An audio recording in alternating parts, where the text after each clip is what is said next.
I could definitely tell at this point in the race that I was on night 3, and the sleep deprivation had kicked in absolute high gear.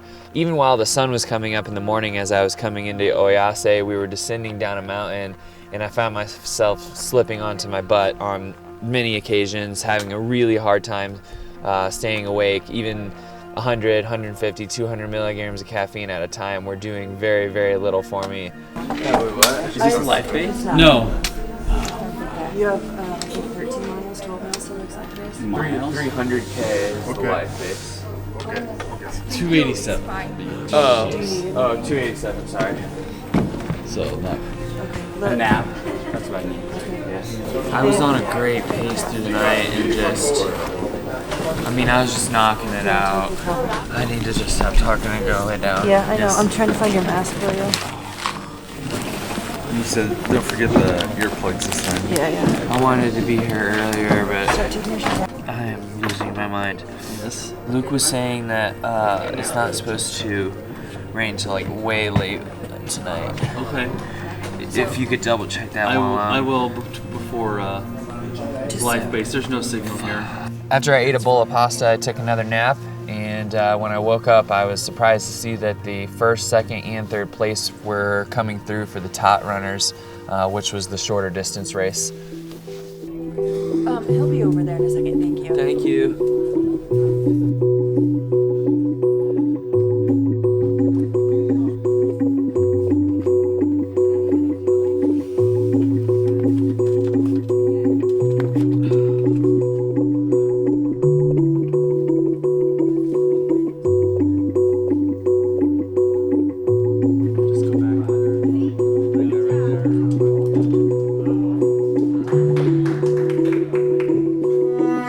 On day 4, I was leaving the Aosta aid station early in the morning, and it started to seem as if there was really no end in sight, because it was unlike day 1, day 2, and day 3. The mornings were something I could look forward to with the sun rising and being a new energy, an energy reboot, and this was just not there on day 4.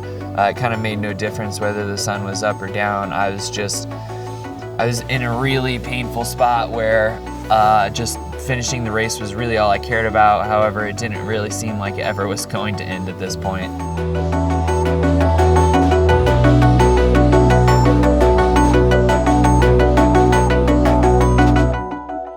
The people of Tor were just extremely kind and helpful, and like they all really understood what you were doing. All the volunteers had a real grasp of how difficult what you're doing was, and they respected that. And they told you congratulations, and that you were really actually doing really well, and it felt much more sincere and authentic. So in Tor des Géants, there's on each and every climb almost, there's a high alpine refugio, or what we would call a mountain hut in the US. And these refugios are seriously just kind of tucked away in the side of these mountains that you can't even see them until you get up there. So from the valley floor, looking up the mountains, most of the time you can't even see these refugios. And in these refugios, there was typically some kind of an aid station supplying food and water of some sort. And without these refugios in the race, it's not the same race. I mean, the race would be less manageable, but the refugios make the race actually quite enjoyable. I mean, without the refugios, it would have been immensely more difficult, whereas with them, you can kind of bank on right before you hit the top of the col, you can get a bite to eat, you can get pasta, you can get water and food, and it's just a small little break. It's a quick little break before you get ready to tackle this downhill. You kind of can mentally cope with what's ahead while you're waiting at the refugio. So ironically enough, I actually started running with the 2 other Americans in the race around mile 120 when things were kind of going bad. And we spent basically from the 200K life base, Gressenay, to almost to the finish line. So almost 86 miles, the 3 of us, we ran together. And if we weren't together, we ran within an eighth of a mile. Like through the night, we could always see each other's headlamps. He actually left a half a bowl of pasta for you. Who did? Luke. Oh, nice. Thanks for the pasta, Luke. You're welcome. We kind of, we ended up running the course faster with each other than had we been alone. And it's like we were looking out for each other. And none of us knew each other before this race. We were all Americans. We all spoke English somewhere where virtually nobody speaks English. That was the only commonality we needed to run together. And because we had just the commonality of speaking the same language, we then had the commonality of suffering and pushing through together with one common goal. But you know, the next 60, 70 miles was the three Americans coming into these aid stations, and all the Italians, they'd see our headlamps coming in, and from like 200, 300 yards away, you could hear them yelling, "Americano, Americano!" Because they knew that like the word had spread through the course that the three Americans are all running together, and it's not, we didn't even plan it, you know, it just kind of worked out that way, and it was really cool.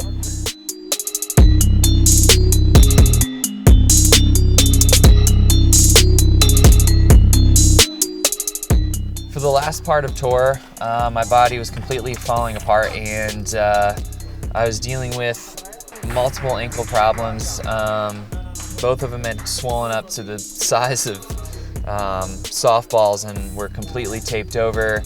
My knee was completely shot. At the very end of the race, I started experiencing insane quad cramping. And come to find out, after speaking with the doctor, I also had 2 displaced ribs, 2 displaced vertebrae in my back. My hips were about a ½ inch unaligned. There's no doubt about it that the last 100 to 150 kilometers of this race, there was this ever-nagging thought in the back of my mind that wanted me and would allow me to not only quit, but also just take a break, just take it easy, just walk for a little bit, when really that wasn't the answer to my problems. Running a race like Tour, the only answer is eating, drinking, and moving forward. And the faster you move forward, the faster you get to the finish. I could see you in the morning. I could see you 12 o'clock in the afternoon. I mean, the way I look at it, I should be able to move 2 to 3 miles an hour. So. All right. I love you so much. Stay positive. Keep pushing. Yep. We'll be waiting, babe. All right. You're amazing. Thank you. Okay. Try to have a little fun with this section. Yeah. I mean, I'm actually quite confident with the uphill and partially looking forward to that. Thank you for everything, Jeremy. Kill it. I really appreciate it.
Now that I've finished Tour des Géants, there's nothing I can't finish, and I know that for a fact. The thing is I have unfinished business here now. I'm not coming back next year, but I'm gonna come back to this race. I mean, as an endurance athlete, like there's not a harder race than this. I mean, that's an opinion, but it's also like, it's pretty accurate. There is nothing harder than this. So this is it. Like, I've got to finish something that I didn't finish this year at some point. This has been like an 8-month process after signing up for the race. There's a lot of mental preparation, and it's you know, it's kind of strenuous. It's all I've thought about for the last 8 months. It's what I've thought about while I'm racing other races. But I mean, it's gonna be nice to always look back, and I mean, I can say I finished the hardest race in the world, and I finished it as an American. It's just like, this is an uncommon race for Americans to come out and do successfully. I'm gonna walk away from this, and for my personal standard, 11th place was really not a true success for what I wanted. But I can walk away from it knowing that 11th place for 99% of the population, and even endurance athletes in America, they're gonna say that was a successful finish. And that makes me happy. I'm proud of that. But like I said, I'll come back and I'm gonna finish business one day.